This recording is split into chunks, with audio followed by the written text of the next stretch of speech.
नमस्कार दोस्तों, study mentor पे आपका स्वागत करता हूं। दोस्तों, आज हम कक्षा 7वीं के हमारा पर्यावरण से पाठ 6 को पढ़ रहे थे। पाठ 6 प्राकृतिक वनस्पति एवं वन्य जीव, जिसके एक भाग को हमने कंप्लीट कर लिया था। आज हम जा रहे हैं उसके दूसरे भाग को कंप्लीट करने। मित्रों, तो जो टॉपिक है हमारा वो घास स्थल है या फिर घास के मैदान है। इसके बारे में थोड़ी सी जानकारी लेते हैं। सबसे पहली बात, इसे कितने भागों में बांटा गया है। सबसे पहला जो भाग है उसे बोलते हैं उष्णकटिबंधीय घास स्थल। इसके बारे में थोड़ा सा पढ़ देता हूँ, फिर मैं आपको समझाता हूँ। मैंने येलो कलर से हाईलाइट कर रखा, आपकी स्क्रीन के ऊपर दोस्तों दिखाई दे रहा होगा। हाँ, ये देखिए जरा स्क्रीन के ऊपर। ये वन भूमध्य रेखा के किसी भी तरफ उग सकते हैं। आगे चलते हैं। लगभग 3 से 4 मीटर की ऊंचाई तक बढ़ सकते हैं। अफ्रीका का सवाना घास स्थल इसी प्रकार का है। यहाँ पे क्या क्या पाया जाता है मैं ये भी बता देता हूँ। सामान्यतः यहाँ पे हाथी, ज़ेब्रा, जिराफ, हिरण, तेंदुआ आदि जानवर पाए जाते हैं। शेर बहुत इंपॉर्टेंट है, यहाँ पे शेर पाया जाता है। ठीक है, बाघ नहीं पाया जाता यहाँ पे। बाघ पाया जाता है जंगलों में। बाघ कहाँ? जंगलों में, घने जंगलों में बाघ पाया जाता है। शेर जो है जंगलों में, घने जंगलों में नहीं पाया जाता है। शेर हमेशा घास के मैदान में पाया जाता है। कई बार हम बोलते हैं कि जंगल का राजा कौन है, तो हम बोलते हैं शेर है। असल में जो शेर है जंगल का राजा नहीं है, क्योंकि शेर पाया जाता है घास के मैदान में, उन घासों में जिनकी ऊंचाई 3 से 4 मीटर होती है। चलिए दोस्तों, आगे चलते हैं हम लोग।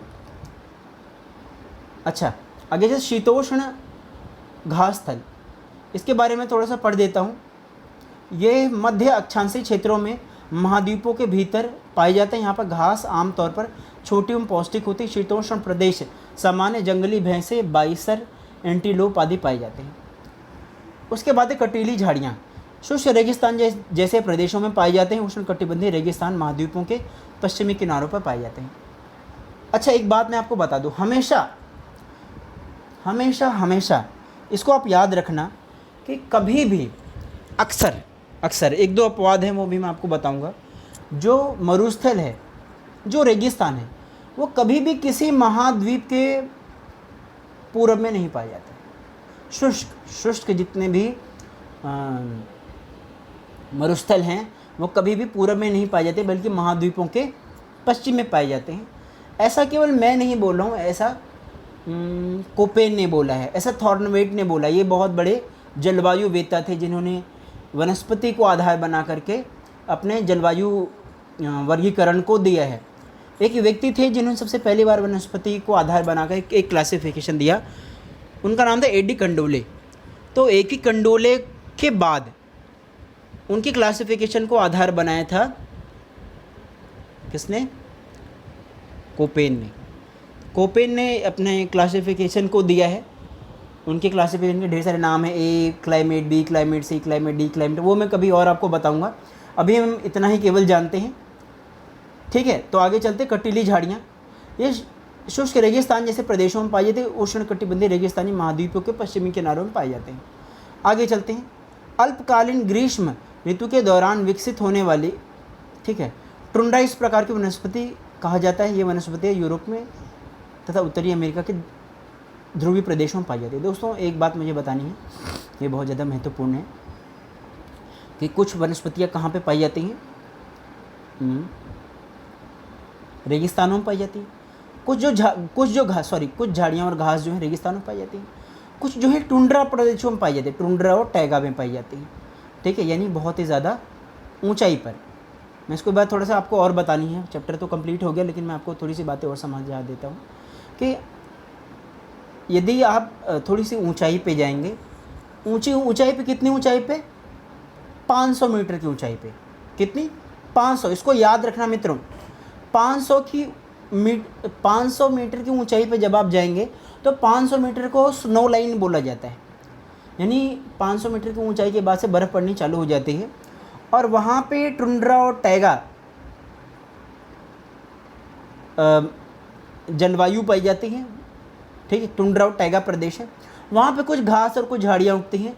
जो घास उगती है वो अल्पकालीन उगती है, कुछ दिनों के लिए उगती है, कुछ महीने के लिए उगती है। उसमें से एक दो मैं आपको नाम बता दूँ। एक नाम है जो बहुत फेमस, उसे बोलते हैं काई लिचिन वर्च। ऐसे आप समझ जाओ, काई लिचिन वर्च। ठीक है, एक प्रकार की घास होती है जो शीत प्रदेशों में और ऊंचाई पे पाई जाती है। अच्छा मित्रों, एक बात और आपको बतानी थी, ये बहुत महत्वपूर्ण है। इन तीनों में क्या अंतर होता है, मैं आपको साधारण सी भाषा में बता दूं कि जो पेड़ है उसमें टिम्बर पाए जाते हैं, इसलिए वो पेड़ है। उससे जो छोटी कैटेगरी है उसे बोलते हैं झाड़ी। झाड़ी के जो कैरेक्टरिस्टिक्स होते हैं वो पेड़ वाले होते हैं, लेकिन उसमें टिम्बर नहीं होता है, उसमें टिम्बर नहीं होता, यानी उसे कठोर लकड़ी उसमें नहीं होती है। और उससे नीचे की जो कैटेगरी है उसे बोलते हैं झाड़ी। झाड़ी जो है वो 4 मीटर से हमेशा छोटी होती है, 4 मीटर अधिकांश, 4 मीटर से ऊपर अगर कोई घास चली जा रही है तो वो उसके अपवाद है। तो ये 3 कैटेगरी है, पेड़ के मध्य में, झाड़ी के मध्य में और घास के मध्य में। दोस्तों इसको याद रखना हमेशा। ये कुछ नाम है, ये आपको याद करना बहुत ज़्यादा ज़रूरी है, हमेशा एग्ज़ाम्स में पूछता है। मैं इसको एक बार पढ़ देता हूँ, ब्लू बॉक्स में पूछ ले तो घबरा मत जाना, मैं एक बार पढ़ देता हूँ। ये ब्लू बॉक्स आप देखिए ज़रा, क्या आप जानते हैं विभिन्न प्रदेशों में घास स्थल को क्या बोलते हैं? तो सबसे पहले पढ़ते हैं उष्णकटिबंधीय घास स्थल, यानी गर्मी में जो घास स्थल पाए जाते हैं उसमें से एक है सवाना, कंपोज और लानूस। जो सवाना है पूर्वी अफ्रीका में पाया जाता है, कंपोज जो ब्राज़ील में, और लानोस जो है वो वेनेजुएला में। उसके बाद में शीतोष्ण कटिबंधीय घास के मैदान, यानी ठंडे जो घास के मैदान होते हैं ठंडे और मुलायम, उसके बारे में जा रहे हैं पढ़ने। उसमें से एक है पैम्पास, प्रेयरी, वेल्स, स्टेपी और डॉन।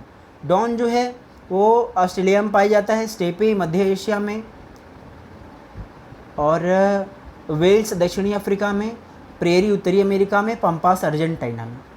इसमें थोड़ा सा दोस्तों गड़बड़ है, ये जो ब्लू बॉक्स में इन्होंने बता रखा है ना, मैं थोड़ी सी आपको क्लियर कर दूं, कभी आप कंफ्यूज मत होना। ये जो एक शब्द है स्टेपी, इन्होंने बताया शीतोष्ण कटिबंधी में, ऐसा नहीं है, स्टेपी दोनों जगह पाया जाता है। स्टेपी यहाँ भी पाया जाता है, स्टेपी जो है शुष्क प्रदेशों में भी पाया जाता है। मैं आपको बताऊं कि दजला और फरात नदी जहाँ पे है वहाँ पे एक सभ्यता बसी थी, मेसोपोटामिया। तो दजला और फरात नदी के आसपास, यानी पूरे इराक पे, मेसोपोटामिया का ही नया नाम इराक है, पूरे इराक के ऊपर स्टेपी घास के मैदान ही पाए जाते हैं, ठीक है, और वो क्या है, शुष्क है। ठीक है मित्रों, तो ये चैप्टर कंप्लीट होता है। अगर आपको मेरा ये वीडियो पसंद आया तो इसको लाइक, सब्सक्राइब और शेयर करना ना भूलें। ठीक है दोस्तों, तब तक के लिए बाय बाय।